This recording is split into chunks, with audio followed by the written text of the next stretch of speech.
Hello friends, let's enjoy study with Pawan channel में आपका स्वागत है। आज मैं लेकर आया हूँ क्लास 9 का पॉलिटी का चैप्टर नंबर 6 लोकतांत्रिक अधिकार यानी डेमोक्रेटिक राइट्स। देखिए, ये क्लास 9 का पॉलिटी का लास्ट चैप्टर है। इसके बाद मैं कल से क्लास 10 का पॉलिटी का वीडियो अपलोड करूँगा, इसीलिए प्लीज़ प्लीज़ प्लीज़ मेरे चैनल को सब्सक्राइब कर ले। देखिए, मैं इस वीडियो में केवल हाईलाइट पॉइंट को ही पढ़ूंगा जो आपके एग्जाम के पर्सपेक्टिव से बहुत ही ज़्यादा इंपॉर्टेंट होने वाला है, खासकर बीपीएससी टीआरई के लिए और स्टेट एग्जाम के लिए काफ़ी ज़्यादा महत्वपूर्ण होने वाला है। स्टार्ट करते हैं अपने इस वीडियो को। देखिए, ये बिहार बोर्ड एनसीईआरटी बोर्ड का कंटेंट्स है। इसमें पहला पॉइंट्स है कि विश्व के परिप्रेक्ष्य में मौलिक अधिकारों का सर्वप्रथम प्रयोग जो है 1789 में फ्रांसीसी क्रांति के समय किया गया था। विश्व के परिप्रेक्ष्य में मौलिक अधिकारों का सर्वप्रथम प्रयोग 1789 में फ्रांसीसी क्रांति के समय किया गया था। फिर नेक्स्ट पैराग्राफ पर चलते हैं। भारत में सबसे पहले बाल गंगाधर तिलक ने मौलिक अधिकारों का सवाल उठाया था। ठीक है, फिर नेक्स्ट है कि लोकतंत्र में अधिकार नितांत आवश्यक है। भारत के नागरिकों को जो भी अधिकार मिले हैं वे संविधान में उल्लेखित है। कुल मौलिक अधिकार 6 है। कुल मौलिक अधिकार 6 है। समता का अधिकार, स्वतंत्रता का अधिकार यानी विचार अभिव्यक्ति की स्वतंत्रता, धार्मिक स्वतंत्रता का अधिकार, फिर चौथा है सांस्कृतिक एवं शैक्षणिक अधिकार, पांचवा है शोषण के विरुद्ध अधिकार, छठा है संवैधानिक अधिकारों का अधिकार। इन सभी अधिकारों की सुरक्षा न्यायालय स्वयं करता है। फिर 86वां संविधान संशोधन 2002 के द्वारा क्या किया गया, भारत में शिक्षा के अधिकार को मौलिक अधिकार बनाया गया। ठीक है, तो शिक्षा का अधिकार भी आज क्या है, मौलिक अधिकार है। वो 86वां संशोधन जो है 2002 के द्वारा बनाया गया है।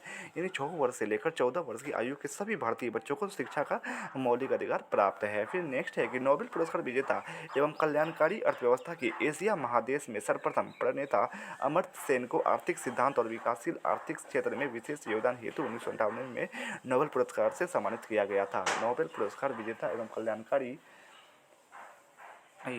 अर्थव्यवस्था के एशिया महादेश में सर्वप्रथम प्रणेता अमर्त्य सेन को आर्थिक सिद्धांत और विकासशील आर्थिक क्षेत्र में विशेष नोबेल पुरस्कार विजेता एवं कल्याणकारी अर्थव्यवस्था के एशिया महादेश में सर्वप्रथम प्रणेता अमर्त्य सेन को आर्थिक सिद्धांत और विकासशील आर्थिक क्षेत्र में विशेष योगदान हेतु 1998 में नोबेल पुरस्कार से सम्मानित किया गया था। फिर नेक्स्ट पॉइंट है POTA क्या होता है। इसका विस्तारित रूप है प्रिवेंशन ऑफ टेररिज्म एक्ट। याचिका अधिकारों के उल्लंघन के आलोक में न्यायालय में न्याय हेतु पेश किए गए आरोप पत्र को ही क्या बोलते हैं, याचिका कहा जाता है। आदेश या लेख रीट उच्च न्यायालय या सर्वोच्च न्यायालय द्वारा सरकार को जारी किया गया एक औपचारिक लिखित आदेश होता है ये। फिर एमनेस्टी इंटरनेशनल मानवाधिकारों के लिए काम करने वाले कार्यकर्ताओं का एक अंतर्राष्ट्रीय संगठन है एमनेस्टी इंटरनेशनल। ठीक है, यह संगठन दुनिया भर में मानवाधिकारों के उल्लंघन पर स्वतंत्र रिपोर्ट जारी करता है। बंदी प्रत्यक्षीकरण इसके द्वारा न्यायालय गैर कानूनी ढंग से गिरफ्तार किए गए व्यक्ति को अपने सम्मुख प्रस्तुत करने का आदेश देता है। यदि गिरफ्तारी अनुचित तथा गैर कानूनी समझी जाती है तो न्यायालय उसे रिहा कर देता है। फिर है परमादेश। इसके द्वारा न्यायालय किसी व्यक्ति या संस्था को अपने उस कर्तव्य को करने के लिए बाध्य कर सकता है जिसे कानूनी रूप से करने के लिए वह बाध्य है। फिर अधिकार परीक्षा वारंटो। इसके द्वारा न्यायालय किसी ऐसे व्यक्ति को जिसकी नियुक्ति या चुनाव कानून के अनुसार नहीं हुआ है उसे सरकारी कार्य करने से रोक सकता है। ठीक है, फिर नेक्स्ट आइए, नेक्स्ट पेज पर चलते हैं। दुनिया देखो वस्तुनिष्ठ प्रश्न है। पहला क्वेश्चन, निम्नलिखित में से कौन मौलिक अधिकार नहीं है। तो विदेश में घूमने का अधिकार ये मौलिक अधिकार नहीं है। दूसरा क्वेश्चन, मौलिक अधिकारों के रक्षक के रूप में कौन कार्य करता है। तो सर्वोच्च न्यायालय तथा उच्च न्यायालय। तीसरा क्वेश्चन, किस अधिकार को मूल अधिकारों की श्रेणी से निकाल दिया गया है। तो संपत्ति का अधिकार। अच्छा, आप लोग कमेंट में जरूर बताना कि संपत्ति के अधिकार को किस संविधान संशोधन के द्वारा निकाला गया है और उसमें किस में शामिल किया गया, आप लोग कमेंट्स में जरूर बताइएगा। फिर नेक्स्ट है कि आपातकाल में नागरिकों के मौलिक अधिकार स्थगित किए जाते हैं। आपातकाल में क्या होता है कि नागरिकों के मौलिक अधिकार स्थगित किए जाते हैं, समाप्त नहीं किए जाते, निरर्थक हो जाते हैं, ये भी नहीं होगा। इसके बारे में संविधान का मौन है, नहीं ये नहीं होगा, बस स्थगित किए जाते हैं, यानी कुछ दिनों के लिए टाल दिए जाते हैं, रोक दिए जाते हैं। इनमें से कौन सी स्वतंत्रता भारतीय नागरिकों को नहीं है। सशस्त्र विद्रोह में भाग लेने की स्वतंत्रता नहीं है। छठा क्वेश्चन, भारत का संविधान इनमें से कौन सा अधिकार देता है। तो अपनी संस्कृति की रक्षा का अधिकार देता है। फिर नेक्स्ट पैराग्राफ पर चलते हैं। 8वां क्वेश्चन है कि निम्नलिखित में से नागरिकों का स्वतंत्रता संबंधी अधिकार कौन है।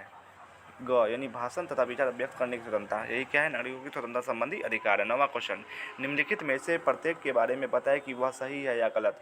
भारत में अधिकारों की रक्षा न्यायपालिका करती है, ये बिल्कुल सही है। हमें सिर्फ अपने परंपरागत पेशा को चुनने का अधिकार है, ये बिल्कुल गलत है। फिर हमें सिर्फ उसी प्रदेश में रहने का अधिकार है जिससे हमने जन्म लिया है, ये भी गलत है। हम कहीं पे भी रह सकते हैं, इंडिया के किसी भी कोने में, किसी भी स्टेट में। विचार अभिव्यक्ति की स्वतंत्रता का मतलब किसी भी व्यक्ति को कुछ भी बोल देने का अधिकार से है, नहीं, ये भी गलत है। फिर आइए नेक्स्ट चलते हैं, नेक्स्ट पेज पर। मौलिक अधिकारों का सर्वप्रथम प्रयोग 1789 ईस्वी में फ्रांसीसी क्रांति के समय किया गया। संयुक्त राज्य अमेरिका ने संविधान लागू होने के 2 वर्ष के अंदर 10 संशोधनों के द्वारा मूल अधिकारों को संविधान का अंग बनाया।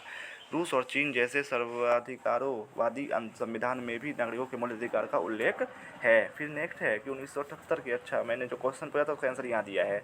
1978 के 44वें संवैधानिक संशोधन द्वारा यह व्यवस्था की गई कि संसद के किसी भी सदन अथवा राज्य विधानमंडल के किसी भी कारण सदन की कार्यवाही की सच्ची रिपोर्ट प्रकाशित करने के कारण किसी व्यक्ति के विरुद्ध किसी भी प्रकार की कार्रवाई नहीं की जा सकती। देखिए, ये 44वें संविधान संशोधन 1978 के द्वारा यह व्यवस्था की गई कि संसद के किसी भी सदन अथवा राज्य विधानसभा मंडल के किसी कारण सदन की कार्यवाही की सच्ची रिपोर्ट प्रकाशित करने के कारण किसी व्यक्ति के विरुद्ध जो है किसी प्रकार की कार्रवाई नहीं की जा सकती है।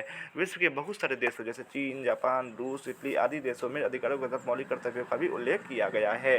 हमारे देश में 1993 में राष्ट्रीय मानवाधिकार आयोग का गठन किया गया था। फिर 1978 के 44वें संवैधानिक संशोधन द्वारा संपत्ति के अधिकार को मौलिक अधिकारों की सूची से अलग कर कानूनी अधिकार का दर्जा प्रदान कर दिया गया। देखिए, जो मैं क्वेश्चन पूछा था उसका आंसर ये है। 44वें संविधान संशोधन 1978 के द्वारा किया गया कि जो संपत्ति का अधिकार था, जो हमारा मौलिक अधिकार था, उसको छीन लिया गया। नेक्स्ट है कि प्रेस की स्वतंत्रता का अधिकार, सूचना का अधिकार और शिक्षा का अधिकार जो मूल अधिकारों का ही विस्तार है। तो वीडियो कैसा लगा कमेंट्स में जरूर बताइएगा। अगर अच्छा लगा तो प्लीज़ प्लीज़ प्लीज़ मेरे चैनल को सब्सक्राइब करें, शेयर करें, लाइक एंड कमेंट्स जरूर करें। बाकी नेक्स्ट वीडियो के लिए मेरे चैनल को सब्सक्राइब करें। Thanks for watching and subscribe for more.